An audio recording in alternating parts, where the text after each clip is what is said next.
Selamat malam semuanya. Kita sekarang berada di Rumah Tafiz Dars Al-Syifa. Kita kedatangan tamu saat ini, Bapak Dedi. Nanti saya akan mau wawancara beliau. Kebetulan beliau seorang yang yang pencari ilmu. Kebetulan juga sudah masuk belajar di KHT. Selamat malam, Mas Dedi. Malam, saya Helmi. Iya, alhamdulillah. Terima kasih sudah datang berkunjung. Boleh cerita sedikit alasan atau latar belakang dulu deh, Mas Dedi ini dari mana dan latar belakang wirausaha lah ya. Oh gitu ya. Wirausaha. Iya. Terus terakhir ini 3 tahun terakhir di Medan tinggalnya. Di Medan, mulai bulan 2 tahun ini tetap di Bogor. Oke. Jadi memang kemarin niatnya awal pindah kemari salah satunya ya ini pengen ikut KHT ini. Quran Healing ini ya? Iya, Quran Healing yang yang kedua ini ya.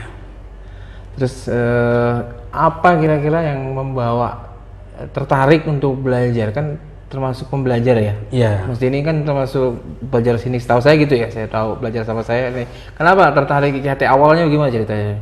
Jadi memang awalnya sebelumnya di Medan itu sudah belajar pengobatan sedikit lah, karena tapi sebelum belajar pengobatan sudah belajar ke sana sini lah istilahnya, tapi bukan pengobatan.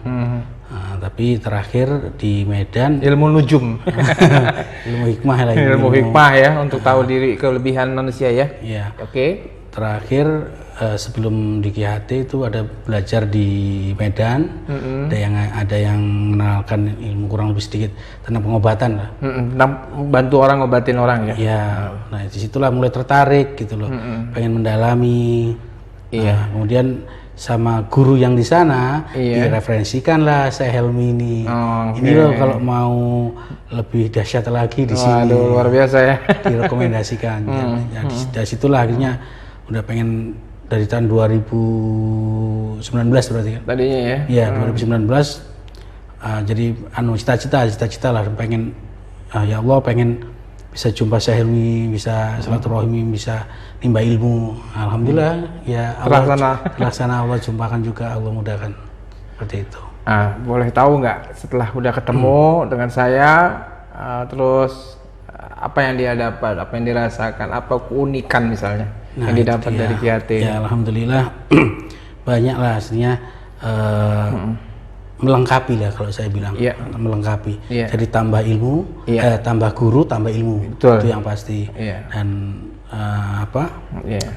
sisi kelebihannya di saya pribadi, ada istilahnya apa? Jadi tambah apa dibilang?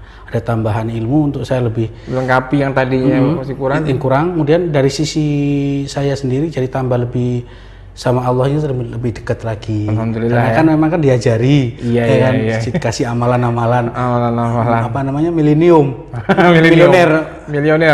itu. Jadi alhamdulillah ada tambahan amalan-amalan yang bisa sehari-hari mungkin habis sholat langsung lari. Nah ini kan sekarang tambah lagi, jadi lebih tawaduk lah saya bilang. Lebih dalam ya. Alhamdulillah. Pada agama ya. Walaupun tadinya sebenarnya udah saya lihat Mas Dedi ini cuman juga mengingatkan kembali. Merecharge ya. Iya, ngecas lagi. Kalau kemarin-kemarin ya sempat saya memang artinya di luar sana juga ngasih amalan-amalan banyak, cuman nggak diamalkan. Begitu jumpa saya Helmi lagi, diingatkan lagi nih ada amalan lagi. Walaupun ada yang sama sebenarnya. Kurang lebih sama. Apa keunikan yang dilihat? Apa misalnya kecepatannya, kan kebanyakan orang lihat cepat. Apa Mas Dedi juga lihat seperti itu, kecepatannya KHT ya, pengen suka belajar? Betul. Apa karena agamanya atau apa? Awalnya tertariknya karena cepat, ya kan istilahnya apa namanya pembedanya itu. Kalau yang di lain-lain itu punya keunikan masing-masing ya? Iya, di lain-lain itu butuh 1 hari baru sembuh. Bahasanya gitu ya, kita ngomong butuh prosesnya butuh 10 jam, 5 jam. Nah, yang uniknya saya tertarik 3 menit sembuh. Walaupun sebenarnya nggak semua 3 menit sembuh kan pasien ya. Ada juga ya. Tapi kebanyakan dan umumnya seperti itu ya. Jadi itulah yang membuat tertariknya seperti apa itu. Menurut Mas Dedi tentang kunci KHT itu sendiri bisa sembuh cepat? Kalau saya bilang kembali lagi ke pasiennya. Oh, jadi kesembuhan dari pasien. Pasiennya. Jadi Artinya sebenarnya sih sembuh hendaknya tergantung pasien. betul. Artinya dalam artian sembuh itu memang Allah yang memberikan. Tapi Allah sendiri bilang, aku tergantung dari prasangka hambaku. Iya. Kalau hambanya sendiri nggak mau sembuh, Iya. Atau masih menolak sesuatu. betul. Arti mental blocknya masih. Nah, jadi tugasnya si terapis atau ruqyah dari KHT ini adalah Memberikan. membuka supaya Iya. dia berubah ya. Betul. Jadi apa bahasa orang sana itu digendam. Oke. Sebenarnya gendam, bicara gendam. Sebenarnya apa iya nanti orang salah banyak berpikir apakah GHT ini ada bacaan doa khusus, ada gendam atau apa sihir atau ada amalan khusus nggak? Enggak, jadi itu gendam Iya. bahasa saya. Ya, bahasa saya kayak di GHT ini ada nggak misalnya? Namanya aja udah KHT, Quran Healing Transformation. Transformations. Jadi transformasi kan perubahan kesembuhan. pengobatan ini dengan Quran.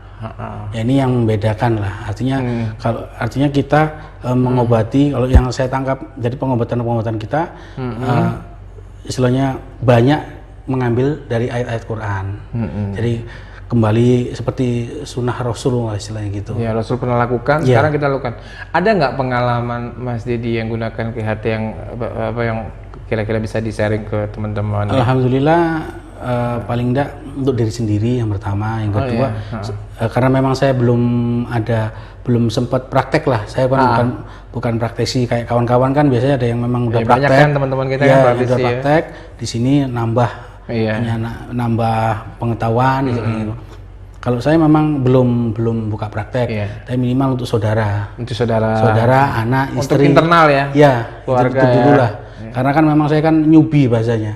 Kalau mau ngobatin orang, praktek dulu. Banyakin jam Kalau terbang. udah puas jam terbang, Ya. pas baru ya. Ada nggak teman-teman yang membuat si Mas Dedi, wah ini dahsyat nih apa? Cerita-cerita apa yang bisa di-sharing nih ke teman-teman? Jadi memang Nih, Teh Neni misalnya atau siapa? Kan banyak teman-temannya. Jadi memang saya sebelum datang kemari memang menggali informasi banyak tentang kemarin kan instant healing kan tentang Awalnya ya instant ya, healing. kemudian ada salah satu alumni saya lihat di YouTube yang dari Lampung itu, jadi baru keluar sekali keluar dari pelatihan, proses pulang dari perjalanan di tengah jalan langsung bisa ngobati orang. Wah, itu situlah yang jadi saya pertama tertarik. Baru sekali bisa langsung praktek. Itu luar biasa. Nah, itu dia yang bikin saya tambah yakin ini. Tambah yakin ya. Memang Tertarik, harus ikut kedorong ini. ya, harus ikut ya. Harus ikut ini gitu. Mungkin tapi nggak ada ya, misalnya ini harus diisi apa? Nggak ada isi. Nggak ada ya. Malah keluar. Malah keluar ya. Dikeluarkan. Keluarkan. Energi negatif. Energi yang penghalang dikeluarkan. Iya, energi negatif, bawaan-bawaan nenek moyang, amalan-amalan yang enggak sunnah istilahnya gitu. Oke, sekarang gantian nih. Mas Dedi ada nggak mau ditanyain ke saya? Mungkin penasaran yang nggak apa-apa. Kok bisa bangun Quran healing misalnya kan gitu atau apa gitu. Ya mungkin. Kok bisa cepat atau apa gitu. Ntar saya bagi di sini. Jadi memang Tanda tanya. ini yang bingung. Iya. Ini yang bingung kadang mau nanya apa gitu loh. Karena kan masternya ini. Iya. Ini kan Mungkin master. mewakili yang lain lah. Mewakili yang lain ya secara umum ya. Kalau saya sih Nggak kaget tadinya dari instant healing kok KHT kan gitu kan. ya itulah dia. Itu dia. Karena kalau saya lihat dari perjalanan, saya lihat di YouTube itu kan sebelum instant healing itu ada apa millennium atau apa itu? Saya lupa itu. Jadi instant healing terus millennium terus baru ke KHT. Itu kok bisa transformasi kan dengan kayak kepompong itu ya kan Jadi ke kupu-kupu. dari ulat kepompong terus jadi kupu-kupu. Awalnya instant healing. Jadi terutama awalnya instant healing saya bangun dari 2014 ya bersama 3 teman saya. Muter-muter kita, saya sendiri sih muter-muter waktu itu hingga sampai akhir 2019 itu saya bikin MM itu Master Millionaire Master. Jadi buat untuk pelatihan master. Jadi saya kan awalnya kan trainer. Jadi saya orang bisnismen, saya bangun bisnis, terus saya juga ngajar orang tentang usaha, terus ada pengalaman lah di situ. Jadi saya ajarkan di Masters itu masuk membantu menyembuhkan diri. Nah kemudian berubahlah saya melihat Quran ini. Jadi waktu saya ada perubahan menyembuhkan seseorang, perubahannya lebih dahsyat. Makanya saya sebutkan Quran Healing Transformation. Yang kita tahu transformasi atau perubahan itu artinya itu. Jadi saya menganggap wah ini lebih dahsyat. Oke.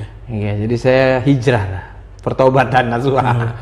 Dan banyak orang menganggap udah dibangun instant healing sekian tahun, orang udah banyak, kok ditinggalkan begitu saja. Ya saya menganggap bahwa artinya semua milik Allah, instant healing milik Allah, semua perusahaan apapun di dunia ini. Tapi saya begitu menggunakan Quran Healing, saya menganggap pasti manusia semua tahu tentang Quran. Oke. Nah, jadi mudah-mudahan saya mendapat keberkahan. Tapi alhamdulillah teman-teman begitu kita masuk, ya itu semua hidayah.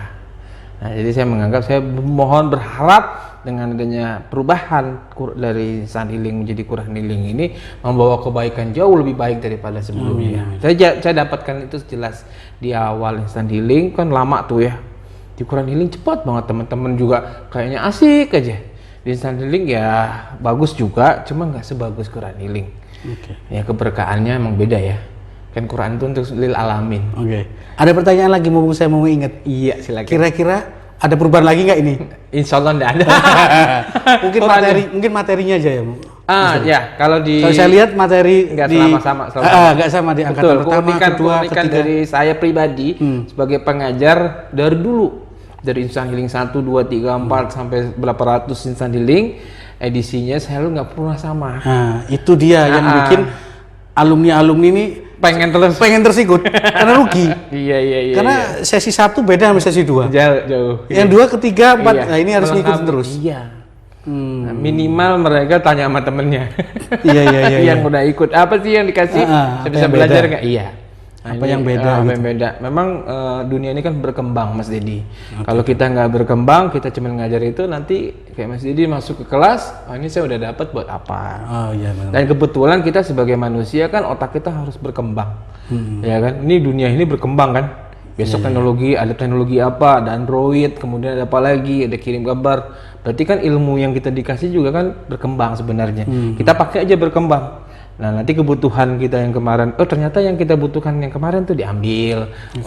Tapi kita tetap harus inovasi. Kalau Honda bilang kan inovasi tiada henti.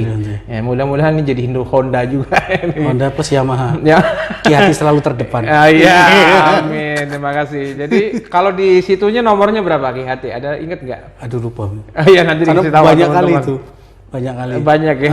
Ada berapa? 4 digit kalau nggak salah. Iya, 00 berapa gitu kan, masih mau gitu. Angkatan kedua waktu itu ya. Angkatan kedua. Ya nanti di sesi akhir ini kita akan masukin video-videonya Mas Dedi ya, atau Master Dedi. Walaupun cuplikan-cuplikannya Master Dedi waktu ikut pelatihan untuk ngobatin orang, nanti kita ikut ya. Oke. Makasih banyak. Mudah-mudahan kita ada wawancara berikutnya. Nanti kalau ada ide apa, teman-teman. Sekarang tinggal di mana?